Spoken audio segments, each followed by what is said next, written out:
In this video, we explain the REST API, which is a web services programming interface we use to work in AAI.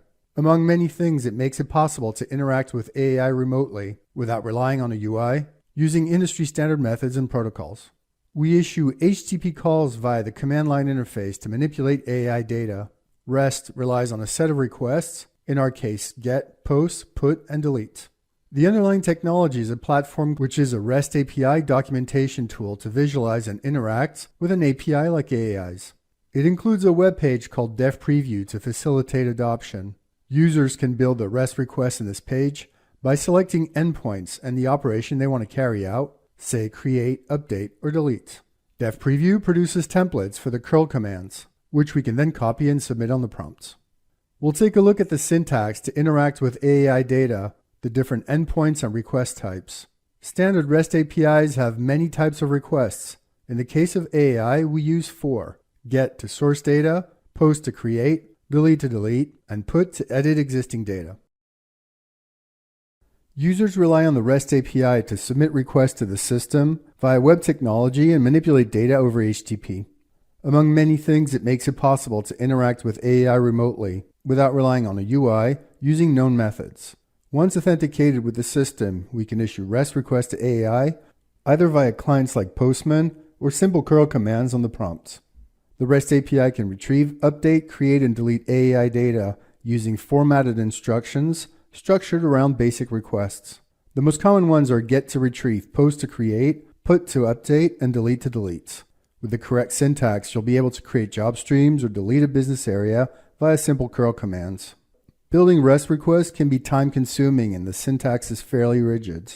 Thankfully, AAI offers a web-based wizard under AAI/DevPreview. You look for the object you want to manipulate, the action you want to perform, and the wizard can generate a basic curl command, which can be copied to a terminal window and executed. We recommend doing this on Unix even if AAI is running on Windows because curl has specific requirements.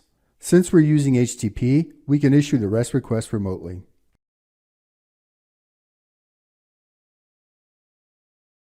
We can start with job streams. It's defined as an endpoint. We click List Operations.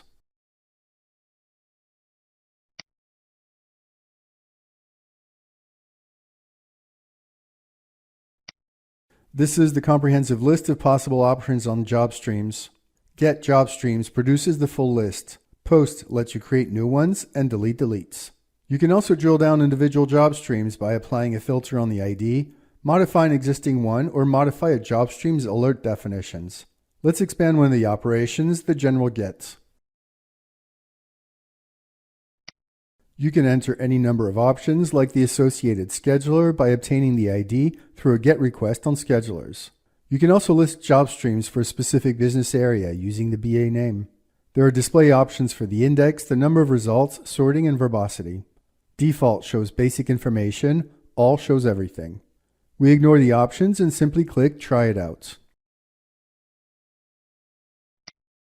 This is the results. Swagger outputs several items. First, you get the basic curl command, which you can paste in a term window.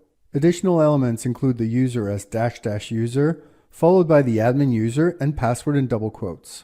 We recommend running curl from a Unix system since Windows has additional requirements. REST requests include URLs, which are also provided. You can enter this URL in Postman, add the authorization options and headers, and produce results structured in the Pretty tab. Note the request header accepts, which is reflected in the curl command. Swagger also simulates a dummy run against your live AAI data. The expected output of the request is displayed in the response body fields.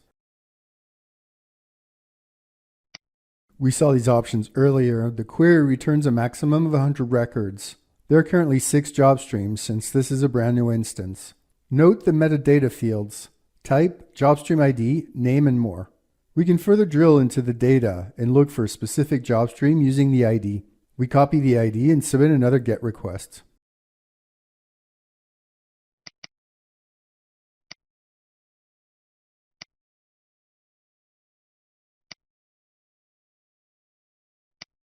We're now showing the GET request for a particular job stream. We enter the job stream ID we just copied.